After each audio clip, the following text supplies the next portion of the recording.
Hello and welcome to our next project. It's a 1981 Fiat 127 Fiorino van, an eBay purchase from a friendly seller. The van has been well cared for but has a small Panda style engine which is running out of puff. Luckily, the vendor put a Fiat Uno engine and the gearbox in the back of the van. I am reconditioning this Uno 999cc fire engine to fit into the van. I started by removing the front hinged bonnet, undoing the gear linkage in the suspension, freeing the engine and then dropping it out of the bottom, much like an Integrale.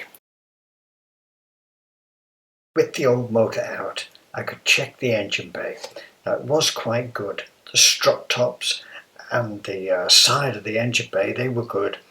There was just a problem with the near side roll bar mounting point. I fixed that and then addressed some corrosion under the offside wheel arch.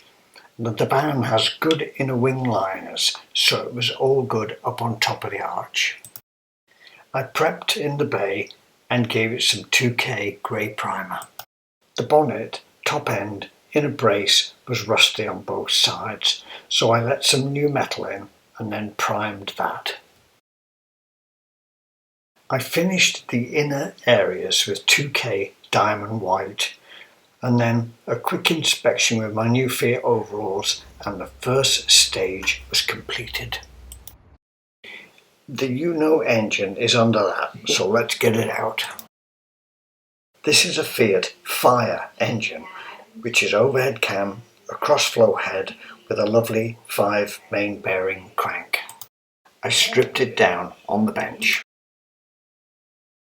This engine has not used antifreeze, and plain water causes internal corrosion. As I wash the waterways out, you can see how brown the puddle is. I'll be replacing these items, so the next job is to take the head for a light skim and a refresh.